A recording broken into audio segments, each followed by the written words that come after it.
नमो नमः विद्यार्थियों, आज हम हमारी संस्कृत कक्षा सप्तमी का दशम पाठ होलिकोत्सव पढ़ने जा रहे हैं, जिसमें हम होलिका के बारे में पढ़ेंगे। होलिका का क्या महत्व है, होलिका कब मनाई जाती है, जिसके विशेषता को हम पढ़ेंगे। दशम पाठ होलिकोत्सव पाठ। सबसे पहले हम लिंगों के बारे में पढ़ेंगे। पहला दिया गया है पुल्लिंगम अर्थात पुल्लिंग मेल। एक वचन में दिया गया है चित्रकार वर्णेन चित्रम निर्माति। चित्रकार जो है वो कलर से चित्र का निर्माण कर रहा है। द्विवचन में दिया गया है चित्रकार वर्णाभ्याम चित्रम निर्माति, अर्थात चित्रकार जो है दो वर्णों से चित्र का निर्माण कर रहा है। देखिए पहला जो ड्राइंग है वो बहुत सिंपल है, उसमें एक ही कलर यूज़ किया गया है। सेकंड वाला जो उसमें ब्लू कलर भी यूज़ किया गया है। अब थर्ड वाला है चित्रकार वर्णे चित्रम निर्माति, अर्थात चित्रकार जो है बहुत सारे कलर से डिफरेंट कलर से चित्रों का निर्माण कर रहा है। देखिए थर्ड वाली जो ड्राइंग है उसमें आपको बहुत सारे कलर दिखेंगे। हम पढ़ेंगे स्त्रीलिंगम अर्थात स्त्रीलिंग फीमेल। एक वचन में है बालिका शिक्षिकया सह गृहं गच्छति। बालिका शिक्षिका के साथ घर जाती है। द्विवचनम बालिका शिक्षिकाभ्याम सह गृहं गच्छति। देखिए यहाँ पे बालिका जो है वो एक ही है, लेकिन शिक्षिकाभ्याम अर्थात दो शिक्षिकाओं के साथ घर जा रही है, अर्थात दो टीचरों के साथ घर जा रही है। बहुवचन में देखिए बालिका शिक्षिकाभिः सह गृहं गच्छति, अर्थात बालिका बहुत सारी शिक्षिकाओं के साथ घर जा रही है। पढ़ेंगे नपुंसकलिंगम अर्थात जो वस्तुएं न स्त्रीलिंग में होती है न पुल्लिंग में होती हैं, अलग ही होती है। जैसे कुर्सी है, टेबल है, कप है, ये सारी चीज़ें क्या है नपुंसकलिंग में आएंगी। तो उसी प्रकार यहाँ पर उदाहरण लिया गया है पुष्प का। एक वचन में भरत पुष्पेण ईश्वरम पूजयन्ति। भरत जो है वो पुष्प के द्वारा अर्थात फूल के द्वारा ईश्वर की पूजा करता है। द्विवचन में भरत पुष्पाभ्याम ईश्वरम पूजयति, अर्थात भरत जो है वो दो पुष्पों के साथ ईश्वर की पूजा करता है। बहुवचन में देखिए भरत पुष्पे ईश्वरम पूजयन्ति। भरत जो है वो बहुत सारे पुष्पों से ईश्वर की पूजा कर रहा है। पाठ है भारतवर्षे 12 मासेषु बहवः उत्सवाः सन्ति। देखिए भारतवर्ष में 12 महीने में बहुत सारे उत्सव होते हैं। भारतीय उत्सवेषु स्वस्य कष्टानि विस्मृत्य परंपरा प्रेरणा उत्सवाचरणं कुर्वन्ति। देखिए भारतीय जो होते हैं वो उत्सवों में खुद के कष्टों को भूल जाते हैं और परस्पर आपसी प्रेम भावना के साथ उत्सव का त्यौहार मनाते हैं, या हम ये कह सकते हैं कि उत्सव मनाते हैं। अत्र होलिका उत्सव मुख्य उत्सव रूपेण आचर्यन्ते। देखिए यहाँ पर होलिका उत्सव जो है वो मुख्य रूप से पूजा जाता है। होलिका उत्सव जो है वो मुख्य उत्सव के रूप में पूजा जाता है। एतस्य उत्सवस्य विशिष्टं महत्वं वर्तते। एतस्य उत्सवस्य विशिष्टं महत्वं वर्तते। ये जो उत्सव है इसका जो है वो अपना एक अलग ही विशिष्ट महत्व है।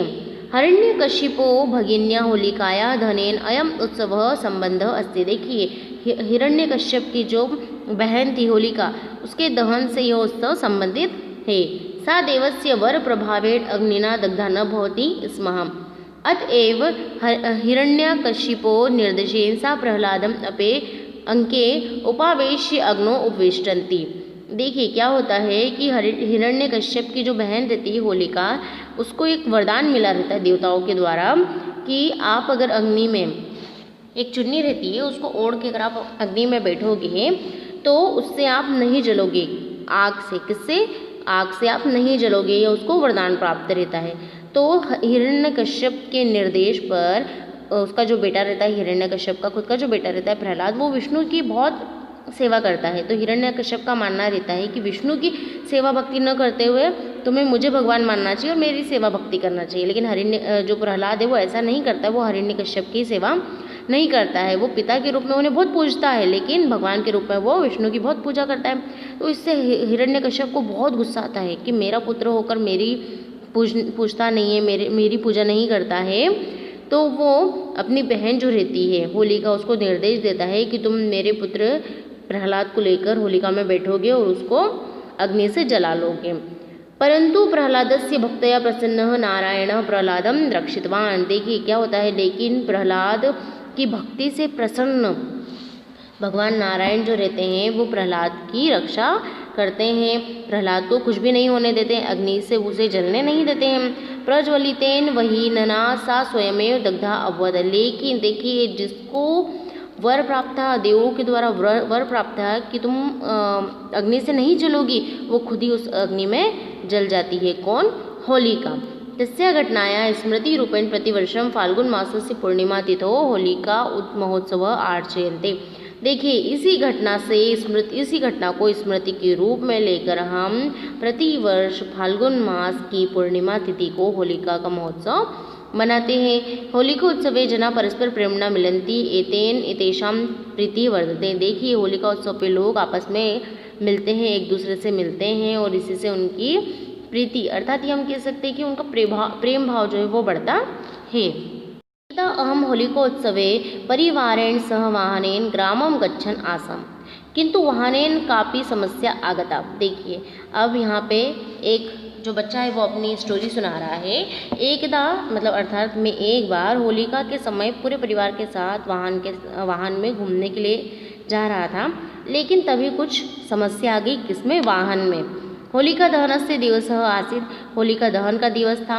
अतः तत् आवागमन यातायात व्यवस्था तदा न आसीत्। होलिका दहन के दिन होने के कारण, होलिका दहन का दिवस होने के कारण वहाँ पर आवागमन की अर्थात आने जाने के लिए यातायात की कोई व्यवस्था नहीं थी। तत्रत्य ग्रामस्य ग्राम पंचायत इति भवने वयम् उत्सव समाप्ति यावत् आवासं प्राप्तवन्तः। वहीं पर एक पास में गांव था जहाँ पर ग्राम पंचायत के रूम बने हुए थे, भवन बना हुआ था, जहाँ पर उत्सव समाप्ति के टाइम पर हमको रहने के लिए आवास मिल गया था। तत्र एते जनेह सह अस्माकं परिचय अपि जातम्। और वहीं पे पास में जो गाँव में हम रुके थे, जहाँ पर भवन था वहाँ रुके थे, वहीं पर कुछ लोगों के साथ हमारी मित्रता हो गई, हमारा एक दूसरे के साथ परिचय हो गया। समीपे एव एक क्षत्रिय परिवार वसति स्म। देखिए पास में ही एक क्षत्रिय परिवार जो था वो निवास करता था उस भवन के पास में। तस्य गृहे अस्माकं भोजनादिक कामासीत्। भोजन आदि जो था वो उन्हीं के घर पे था। किसके? जहाँ पर एक क्षत्रिय परिवार जो था उनके घर पर हमारा भोजन था। जो पास में भवन के पास में क्षत्रिय परिवार था तो उन्होंने ही उनको भोजन के लिए आमंत्रित कर लिया। विजय दत्त नाम 12 वर्षीय बालक, विजय दत्त नाम का 12 वर्ष का लड़का, सुवर्णा नाम 8 वर्षीया बालिका, सुवर्णा नाम की 8 वर्ष की कन्या, मात्रा सुशीलया सह निवसतः स्म। और वह उनकी माता जो थी सुशीला के साथ निवास करते थे। पिता सुवीर दत्त अमेरिका देशे व्यवसायं करोति स्म। और पिताजी जो थे उनके सुवीर दत्त नाम था, वो अमेरिका में व्यवसाय करते थे। यह प्रतिवर्ष होलिकोत्सवे स्वगृहं भारतम आगच्छति स्म। और वो जो थे वो प्रतिवर्ष होलिका के दिन भारत में आते थे। वो उनके भारत में खुद के घर में अर्थात वो उस गांव के पास में जो उनका घर था वहाँ आते थे। अतः विजय दत्त सुवर्णा च उत्साहेन पितु स्वागतया रंगे अवली वर्णे च भित्तया चित्रम निर्मति स्म। और इसीलिए विजय दत्त सुवर्णा जो थे दोनों की दोनों भाई बहन बड़े उत्साह के साथ अपने पिता के स्वागत के लिए रंगोली बनाते थे, घरों को सजाते थे, है ना, घरों की दीवारों पे चित्र निर्माण करते थे। माता अपि पित्यो आगमनम अभिलक्ष्य पयसा शर्कराभि पायसम गोर सेन एव अन्यानि बहुविधानि मिष्ठानि निर्माणम कुर्वन्ति आसीत्। और उनकी जो माता थी वो भी अपने पति के आने की खुशी में बहुत सारी मिठाइयाँ बनाती थी, अर्थात लड्डू, बहुत सारे मिष्ठान होते हैं ना, लड्डू होते हैं, पेड़े होते हैं, मोदक होते हैं आदि, इन सब मिठाइयों का निर्माण करती थी। निश्चिते समये पिता सुवीर दत्त याने स्वदेशम प्राप्तवान। देखिए निश्चित समय पर उनके जो पिताजी थे सुवीर दत्त वो गाड़ी से अपने देश में आ गए। विजय दत्त सुवर्णा च जनन्या सह विमान स्थान के पितुः प्रतीक्षां कुर्वन्तो आस्ताम। और साथ में विजय दत्त और सुवर्णा जो थे वो उनके पूरे जो परिवार रहता है, बड़े पापा रहते हैं, चाचा जी रहते हैं, चाची रहती, बड़ी मम्मी रहती है, उनके बच्चे रहते हैं, जो उनके कजिन्स भाई बहन रहते हैं, उनके साथ विमान स्थान पर अपने पिता की प्रतीक्षा में लगे हुए थे, अर्थात कब मेरे पिताजी आएंगे, इस तरीके से। पितरम विलोक्य तो महता आनंदेन अधावताम। देखिए पिताजी को देखकर वो बहुत खुश होते हैं और उनके पास वो दौड़कर जाते हैं। देखिए बहुत बार ऐसा होता है कि हमारे पिताजी भी गांव जाते हैं और वो आते हैं तो हम भी उनके पास एकदम जाते हैं, उनको हक करते हैं, है ना, और पूछते हैं कि पापा आप कैसे आए, आपका जो यात्रा थी वो कैसी थी, ठीक थी। उसी प्रकार वो भी पूछते हैं। पुत्र प्रेमणा अभिभूत पिता तो बाहुभ्याम उत्थाप्य आलिंगितवान। देखिए पुत्र के प्रेम से पिता जो थे वो अभिभूत हो जाते हैं। बहुत दिनों बाद मिलते हैं, 1 वर्ष का अंतर जो होता है बहुत होता है। तो वो जो थे उनके पिताजी जो थे वो उनको ऐसे गले लगा लेते हैं और उसको बड़ा लाड़ करते हैं। किसको? विजयदत्त को। सुशीला अपि स्मितेन स्वपतिम अभिनंदितवती। ततः ते सर्वे कार्यानेन गृहं प्रति आगतवन्तः। देखिए सुशीला भी जो रहती है वो बड़ी खुश होती है कि उसके पति घर आए हैं, वो भी उनका स्वागत करती है और वो सभी जो होता है वो कार से अपने घर पर आ जाते हैं। रात्रि काले 9 वादने ते जने सह मिलित्वा होलिकाया दहनं कृतवन्तः। रात्रि काल में 9 बजे वो सभी लोगों से मिलते हैं और होलिका दहन करते हैं। द्वितीय दिवसे जनाः वर्णचूर्णेन तिलकं कृत्वा परस्परं प्रेम भावनया आलिंगनं कृतवन्तः। देखिए वर्णचूर्णेन का मतलब होता है रंगों से वो एक दूसरे का अभिवादन करते हैं। कौन? जो सूर्यदत्त वगैरह रहते हैं ये सभी लोगों से मिलने जाते हैं। जो आसपास रहते हैं उनके मित्रगण रहते हैं उनसे मिलने जाते हैं। किस दिन? होलिका दहन के बाद वो मिलने जाते हैं, दूसरे दिवस मिलने जाते हैं, उनको तिलक लगाते हैं और उनको गले लगाते हैं, प्रेम भावना से उनका आलिंगन करते हैं, उनको प्रणाम करते हैं। बालिकाः वर्णजले क्रीडा कुर्वन्तः परस्परं प्रक्षिपन्ति स्म।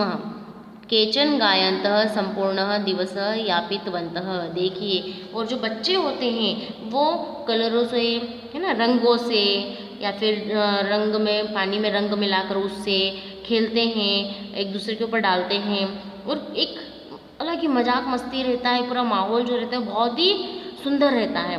गीत चलते रहते हैं होलिका उत्सव पर और इसी में पूरा दिन जो रहता है वो संपूर्ण होता है।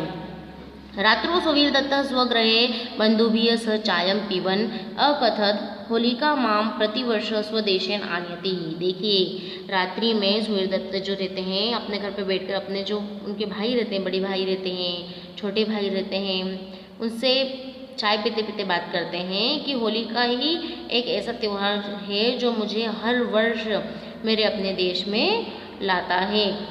होलिका दिवसे सर्वे वैरभावनां त्यक्ता सद्भावनेन मैत्री भावनया शांतया च परस्परं मिलन्ति। एषा भावना माम अत्र आगन्तु सर्वदा प्रेरयति। देखिए होलिका के दिन क्या होता है, सभी वेर भावना जो होता है मतलब दुश्मनी को भूल जाते हैं, सद्भावना लाते हैं, आपस में दोस्ती कर लेते हैं, शांति भरा माहौल रहता है, सभी एक दूसरे से शांतिपूर्वक मिलते हैं, बात करते हैं।